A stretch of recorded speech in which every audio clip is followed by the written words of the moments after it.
बड़ा हुआ तो क्या हुआ, जैसे पेड़ खजूर पंथी को छाया नहीं, फल लागे अति दूर। इस दोहे के माध्यम से कबीर कहते हैं कि जब आप किसी के लिए भला कर ही नहीं सकते हैं तो फिर आपके इस संसार में रहने का क्या फायदा। खजूर पेड़ की तरह लंबे होने से ना तो आप पंछी को छाया प्रदान कर पाएंगे, ना ही आपके फल कोई खा पाएगा। इस तरह से उस पेड़ का क्या ही फायदा। आए हैं सो जाएंगे राजा, रंक फकीर, एक सिंहासन छड़ी चले, एक बंधे जात जंजी। इस दुनिया में जो भी आया है वह एक ना एक दिन तो इस संसार को छोड़कर गया ही है, चाहे राजा हो, रंक हो या फिर हो फकीर। मरना तो सभी को है एक दिन।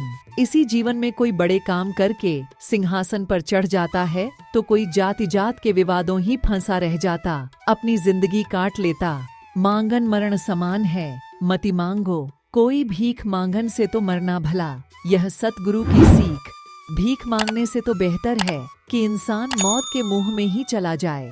सतगुरु कहते हैं कि हमें अपने बल पर ही चीजों को हासिल करना चाहिए। किसी से भीख मांगना मरने के बराबर होता है। जहाँ आपा तहाँ आपदा, जहाँ संशय तहाँ रोग। कह कबीर यह क्यों मिटे चारों धीरज रोग।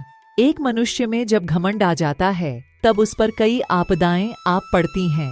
उसी तरह से जब मनुष्य में संकोच आ जाता है तब वह काफी मुश्किलों से गुजरने लगता है।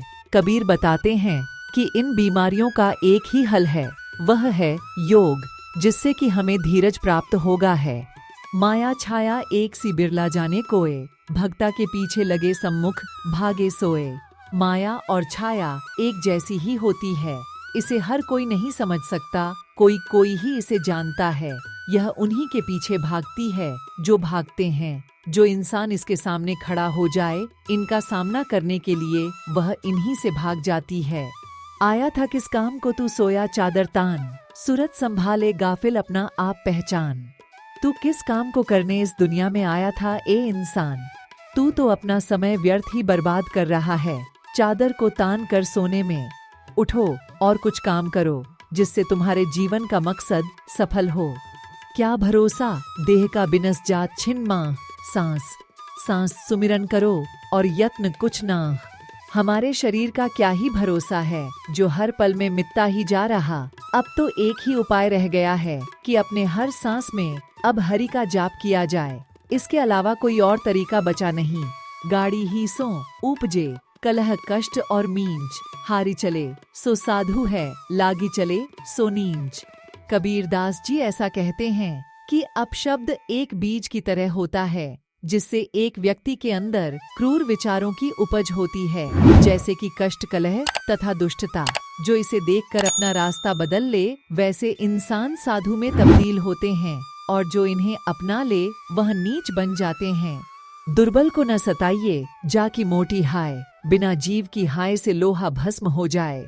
कबीरदास जी के द्वारा इस दोहे में कहा गया है कि अगर आपके सामने कोई दुर्लभ इंसान है तो कृपा करके उसे ना सताए। एक इंसान में कितनी बल है यह कोई नहीं आंक सकता। जिस तरह से एक मरे हुए जानवर की खाल को जलाने से लोहा तक उसके सामने पिघल जाता है। दान दिए धन न घटे, नदी ने घटे नीर, अपनी आंखों देख लो यों क्या कहे कबीर। कबीरदास जी ऐसा कहते हैं कि दान देने से कभी भी आपका धन कम नहीं होगा। जिस तरह से नदी का पानी पीने से घट नहीं जाता, उसी तरह से दान देने से धन कभी कम नहीं होता।